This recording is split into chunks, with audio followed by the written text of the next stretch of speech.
নমস্কাৰ মই আমাৰ বন্ধু বান্ধৱীসকল, আজি তোমালোকৰ বাবে এটা নতুন সিৰিজ ষ্টাৰ্ট কৰিছো যিটো নেকি হ'ল ডিস্ট্ৰিক্ট পেপাৰ সলিউশন। আজি এই ক্লাছটোৰ জৰিয়তে প্ৰথমতে আমি হোজাই ডিস্ট্ৰিক্টৰ পৰা ষ্টাৰ্ট কৰিছো, আমাৰ সকলোৰে প্ৰিয় ডিস্ট্ৰিক্ট। সববিলাক ডিস্ট্ৰিক্টে ভাল। এই ডিস্ট্ৰিক্টৰ হোজাই ডিস্ট্ৰিক্টৰ আমি কুৱেশ্যন বিলাক ধুনীয়াকে MCQ আৰু ডাঙৰ কুৱেশ্যন বিলাকো যিমান পাৰো কৰিম, ঠিক আছে। কুৱেশ্যন বিলাক প্ৰথমৰ কেইটা অলপ ইজি দেখাত লাগিছে কিন্তু তাৰ পিছৰ কেইটা কিছুমান বহুত কনচেপচুৱেল আছে যিবিলাক আমি বুজিব লাগিব, নহলে আমি এক্সামত কৰা বহুত টান হৈ যাব, ঠিক আছে। তেতিয়াহলে কথা বেছি নকৈ আমি ধুনীয়াকে কৰিবলৈ যত্ন কৰো, ষ্টাৰ্ট কৰো, ঠিক আছে। এক নম্বৰ কুৱেশ্যনটো যদি ইমান ইকুৱেল টু মানে 17640 equal to 2 to the power a into 3 to the power b into 5 to the power c into 7 to the power d হলে তেন্তে তেন্তে a plus b minus c plus d কি হ'ব? এতিয়া এইটো ওলাব কৈছে, মানে কি এইবিলাকৰ পাৱাৰ বিলাক ওলাব লাগিব। প্ৰথমতে a b c d টো কি হয়, তেতিয়া কি বুজিছা? তেতিয়াহলে ইয়াক আমি কি কৰিব লাগিব? মৌলিক উৎপাদকীকৰণ পদ্ধতিৰে ওলাব লাগিব, ঠিক আছে। তেতিয়াহলে 2 কেইটা আছে, 3 কেইটা আছে, এইবিলাক আমি ওলাই ললে ধুনীয়াকে আমি কৰিব পাৰিম, ঠিক আছে। তো প্ৰথমৰ পৰা ষ্টাৰ্ট কৰো আমি। চোৱা কৰি চাব লাগিব। 17640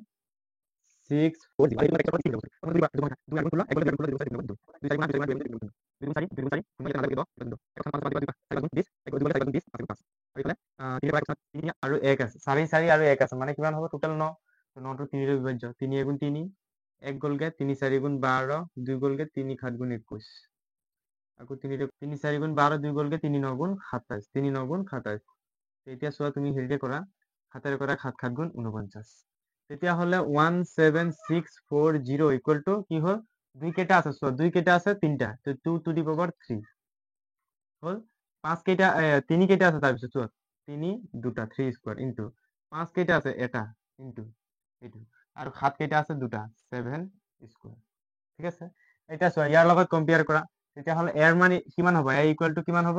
ইয়াৰ লগত কম্পেয়াৰ কৰিলে a ইকুৱেল টু কিমান হ'ব? 3। এইটো 2 টু দি পাৱাৰ আৰু ইয়াৰ 2 to the power 3, 2 to the power তো মানে a ইকুৱেল টু কিমান? 3। সেম তেনেকে b ইকুৱেল টু কিমান হৈ যাব? এইটো 2 হৈ যাব। c ইকুৱেল টু কিমান হৈ যাব? 1 হৈ যাব। আৰু d ইকুৱেল টু কিমান হৈ যাব? 2 হৈ যাব। তো এইকেইটা আমি বুজি পাব লাগিব, ঠিক আছে। এনেকে কুৱেশ্যন আগতো হাফ ইয়াৰলিটো আহিছিল, তো কৰিছিলো আমি। তো চাই লোৱা, তেতিয়াহ'লে আমাৰ কি হ'ব? a plus b minus c plus d। a equal to কিমান? a equal to 3 plus b equal to কিমান? 2 আৰু minus c equal to 1 plus d equal to 2। তেতিয়াহ'লে 5 3 2 5, 5 2 7, মাইনাস 1 ইকুৱেল টু 6। কি হয় বা? এইবিলাক প্লাসৰ আছে, তো কি হ'ব? 5 5 1 2 7, 7 পৰা মাইনাস 1 কৰিলে 6। এইটো হৈ গ'ল আমাৰ এনসার। কিমান ওলাব? 6।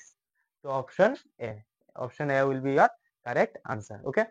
নেক্সট কুৱেশ্যন আছে, চোৱা দিয়া আছে p is to q equal to 7 is to 8 আৰু q is to r equal to 7 is to 9, তেন্তে p is to q is to r কিমান হ'ব? অনুপাত কেইটা ওলাব দিছে। এতিয়া চোৱা কেনেকে ওলাবা। p is to q equal to কিমান? 7 is to 8 হ'ল, আৰু q is to r equal to 7 is to 9। এইটো হৈ আছে, এইটো হৈ আছে। এতিয়া মই ইয়াত বুজাই দিম, সেইকেইটা চাই লোৱা। কিউ টো ইয়াত কিমান হৈ আছে? 8, আৰু ইয়াত কিউ টো কিমান হৈ আছে? 7, মানে প্ৰথমটো, আৰু ইয়াত সেকেন্ডটো 7 হৈ আছে। এতিয়া 7 আৰু 8 আমি কি ল'ম? এলচিএম, লসাগু ল'ব লাগিব, ঠিক আছে। কুৱেশ্যন কেইটা কেনেকে দিছে? লসাগু ল'ব লাগিব। এতিয়া লসাগু কিমান হ'ব? 8 7 গুণ 56, এইটো হয় চবে জানা। তেতিয়াহ'লে কি বুজিছা? এইটোৰ লগত এইটো পূৰণ কৰিব লাগিব, মানে 7 into P is to Q equal to, এইটোৰ লগত কিমান? 8 আছে কিউত, কিন্তু ইয়াৰ লগত আমি লসাগু ল'বলৈ হয় ইয়াতে 7 কৰিব লাগিব, আৰু ইয়াত আমি ইয়াৰ লসাগু ল'বলৈ 8ৰে পূৰণ কৰিব লাগিব, তেতিয়া ওলাব ইকুৱেল টু কিমান হ'ব? পি ইজ টু কিউৰ লগত 7 পূৰণ কৰি দিছো, তো 7 পূৰণ 7 is to 8, তো কিমান হৈ যাব তোমাৰ? এইটো ধৰি লোৱা 7 7 গুণ 49 is to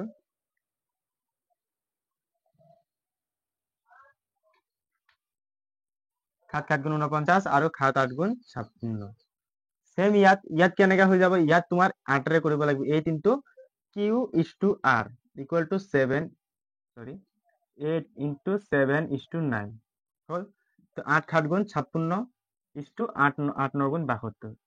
এতিয়া চোৱা ইয়াত কিউ এতিয়া চোৱা পি ইজ টু কিউ হৈ গ'ল, 7 পূৰণ কৰিছো বাৰু, নতুনকে যোনটো ওলালে। ইয়াত কিউৰ মান কিমান? 56, আৰু ইয়াতো same Q is to R.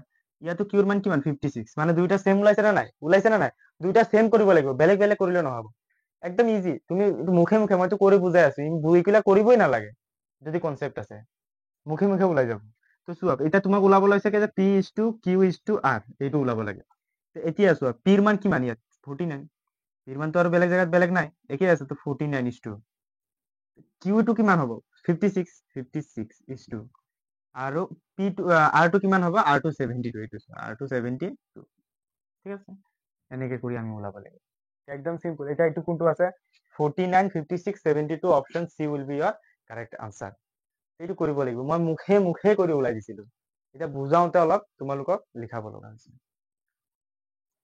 তাৰপিছত আছে তোমাৰ যদি x আৰু y প্ৰত্যক্ষ সমানুপাতত থাকে তেনেহলে কোনটো হ'ব এইটো তোমালোকে কিতাপতে আছে জানা option A x1 by x2 equal to y1 by y2 কিতাপত আছে তোমালোকে জানাই এইটো আৰু কি কম এইটো জানাই আৰু x ডাইৰেক্টলি প্ৰপোৰ্শনাল টু y 4 নম্বৰটো চোৱা আটাইতকৈ সৰু মৌলিক সংখ্যা আৰু আটাইতকৈ সৰু অযুগ্ম যৌগিক সংখ্যাৰ গঢ় এতিয়া আগৰ যিবিলাক আমি কুৱেশ্যন কৰিছিলো প্ৰেক্টিচ কৰিছিলো তাত কেনেকে আছিল তাত আছে আটাইতকৈ সৰু মৌলিক সংখ্যা আৰু আটাইতকৈ সৰু যৌগিক সংখ্যাৰ গসাগু তো আটাইতকৈ সৰু মৌলিক সংখ্যাটো কি 2 আটাইতকৈ সৰু যৌগিক সংখ্যাটো কি 4 2 আৰু 4 লসাগু কিমান 2 সরি লসাগু কৈ আছো গসাগু কিমান হয় 2 হ'ব কমন 2 আছে কিন্তু কিন্তু ইয়াত কি কৈছে তোমাক অযুগ্ম সৰু অযুগ্ম যৌগিক সংখ্যা যুগ্ম হ'ব নোৱাৰে এতিয়া যৌগিক সংখ্যা কোনবোৰ যাৰ এটাতকৈ বেছি দুটাতকৈ মানে সেই সংখ্যা আৰু একৰ বাহিৰে বেলেগ উৎপাদক আছে ধৰি লোৱা 4 2 2 4 4 4 4 তেনেকে আছে যিমান মৌলিক সংখ্যা আছে মৌলিক সংখ্যাৰ বাহিৰে যিমান সংখ্যা এইবিলাকক যৌগিক সংখ্যা বোলে তো চাই লোৱা প্ৰথম মৌলিক একটোতো নহব দুইটো কি হ'ব দুইটো মৌলিক সংখ্যা তিনিটো মৌলিক সংখ্যা চাৰিটো প্ৰথম যৌগিক সংখ্যা কিন্তু এইটো কি হয় যুগ্ম হয় কি হয় যুগ্ম হয় পাঁচটো মৌলিক সংখ্যা নহয় ছয়টো কি হ'ব যৌগিক সংখ্যা হয় কিন্তু এইটো কি হ'ব যুগ্ম সাতটো মৌলিক সংখ্যা আৰু আঠটো যৌগিক সংখ্যা কি হয় এইটো কিন্তু যুগ্ম হয় যুগ্ম যৌগিক সংখ্যা ইয়াত কি কৈছে অযুগ্ম তেতিয়াহ'লে 9 3 3 গুণ 9 9 গুণ 9 আটাইতকৈ সৰু অযুগ্ম যৌগিক সংখ্যাটো হৈছে কিমান আটাইতকৈ সৰু অযুগ্ম যৌগিক সংখ্যাটো হৈছে তোমাৰ 9 আৰু আটাইতকৈ সৰু মৌলিক সংখ্যা আটাইতকৈ সৰু মৌলিক সংখ্যাটো হৈছে 2 তো 9 আৰু 2 ৰ তোমাৰ কি ওলাব কৈছে গ ওলাব প্ৰশ্ন ভালকে পঢ়িবা গসাগুটো কিমান হ'ব চাই লোৱা ইয়াত কমন কি আছে 9 গুণ 9 ইয়াত 2 গুণ 2 তেতিয়াহ'লে 2 এটা যৌগিক এটা মৌলিক তেতিয়াহ'লে গসাগুটো কি হ'ব 1 হ'ব option A will be your correct answer ঠিক আছে option A will be your correct answer 1 হ'ব অযুগ্ম যৌগিক সংখ্যা কিমান 9 আৰু সৰু মৌলিক সংখ্যা 2 9 আৰু 2 ৰ গসাগু 2 1 হ'ব যদি কৈ লসাগু তেতিয়াহ'লে 9 দুগুণ 18 এইটো হ'ব ঠিক আছে ভুল নকৰিব বহুতে 2 4 টিক কৰি আহি গৈছে চাব লাগিব ইয়াত গসাগু কৈছে নে লসাগু কৈছে প্ৰশ্নটো ভালকে পঢ়িব লাগে যে এইটো মই জানো ডাইৰেক্ট টিক কৰি আহো নহয় চোৱা ভালকে চালে তেতিয়া পাৰি যাম আৰু এই কুৱেশ্যনটো দেখি এই কুৱেশ্যনটো ইমান এটা টাফ নহয় তথাপি মানে প্ৰথমতে দেখিতো অলপ ভয় লাগিব চাই লোৱা ইয়াত কি দিছে ৰুট 3 পেলাই 4 দিছে আৰু ইয়াত 3 দিছে এটা 3 থকাটো আমি অলৰেডি দেখিছো যে ইয়াৰ কিউব ৰুট ওলাব লাগে মানে ঘনমূল ওলাব লাগে ইয়াৰ কি ওলাব লাগে ইয়াৰ যেনেকে ঘনমূলত 3টাৰ পৰা কি লওঁ এটা লওঁ সেম ইয়াৰ পৰা 4টাৰ পৰা এটা ল'ব লাগিব তুমি ইয়াত তুমি 5টাৰ পৰা এটা ল'ব লাগিব আৰু ইয়াত 2টাৰ পৰা এটা ল'ব লাগিব এইটোতো তুমি চিনি পোৱা এতিয়া চোৱা সববিলাক তুমি কৰি কৰি চাব লাগিব এইটো ফৰ্মত এইটো কিন্তু কৰি নাচালে তুমি নোৱাৰিবা তো কিমান আছে ধৰি লওক 16 এইটো ইকুৱেল টু কিমান হয় তো 16 2 দুগুণ 4 4 দুগুণ 8 8 দুগুণ 16 সরি 2 দুগুণ 4 4 দুগুণ 8 8 দুগুণ 16 তো 4টাৰ পৰা এটা লোৱা কিমান হ'ব 2 2 লোৱা তো এইটোৰ মান কিমান হ'ব 2 আৰু তাৰ পিছত তোমাৰ আছে কি 3 4 3 এটা 3 4 3 কি হ'ব 7 7 গুণ 49 আৰু 49 লগত এইটো কৰিলে ইমান হয় এইটো কেনেকে কৰিছো চাই ল'ব পাৰা 3 4 3 7 দি কৰা 7 4 গুণ 28 কিমান গ'ল 6 গ'লগে 6 গ'লে 7 9 গুণ 63 9 বাৰ যাব তো 7 7 গুণ 49 তো 7 3টাৰ পৰা কি আহিব এটা 7 আহিব কাৰণ ঘনমূল ওলাব আছে বুজি পাইছা তেনেকে কৰিব লাগিব তাৰ পিছত আছে যে এইটো 5 আৰু ইয়াত কি আছে 2 4 3 ইকুৱেল টু 2 4 3 তুমি কৰি চাব পাৰা 2 4 3 এইটো কিহেৰে গৈ আছে 3 ৰে চোৱা 3 8 গুণ 24 3 1 গুণ 3 হল 3 রে চোৱা 3 দুগুণ 6 3 1 2 গলগে 3 7 গুণ 21 3 9 গুণ 27 3 3 গুণ 9 তো 3 কেটে আছে 5টা আছে 3 কেটে আছে 5টা আছে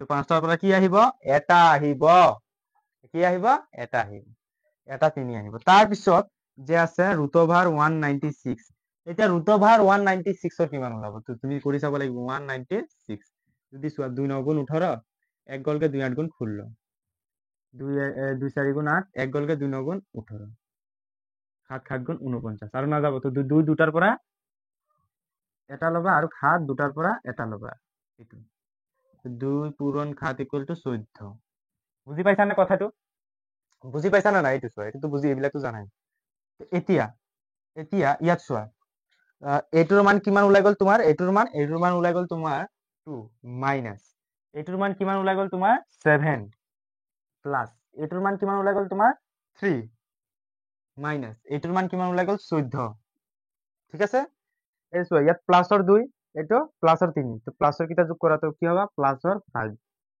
ইয়াত মাইনাসৰ কিমান ইয়াত মাইনাসৰ 7 মাইনাসৰ 14 তো মাইনাসৰ কিমান হ'ব এইটো যোগ কৰিলে 21 মাইনাসৰ 21 এটা ডাঙৰটোৰ আগত মাইনাস চিনটো মাইনাস এইটো নহ'ব আৰু এইটো নহ'ব ঠিক আছে আৰু ইয়াত প্লাসৰ আছে গতিকে মাইনাস হৈ গ'ল এতিয়া 21ৰ পৰা এইটো গ'লে 16 তো option number B will be your correct answer option number B will be your correct answer তো এনেকে ধুনীয়াকে কৰিব লাগিব তোমালোকে লিখি ল'বা এইবিলাক সাইডত কৰি কৰি চাব পাৰা তো আশা কৰিছো এই মই বেছি এটা ক্লাছত এটা 10 মিনিট 12 মিনিট বা 7 8 মিনিট 10 মিনিট বেছি ডাঙৰকৈ দিব নিবিচাৰো বা এক লগত 2 3টাও চাব পাৰিবা মই নন ষ্টপ বনাই থাকিম তোমালোকে ধুনীয়াকে চাই থাকা আৰু ধুনীয়াকে পঢ়ি থাকা এইটোৱেই আশা থাকিল আৰু ঠিক আছে তেতিয়ালৈকে till then tata bye bye পঢ়ি থকা বিন্দাছ ভালকে পঢ়া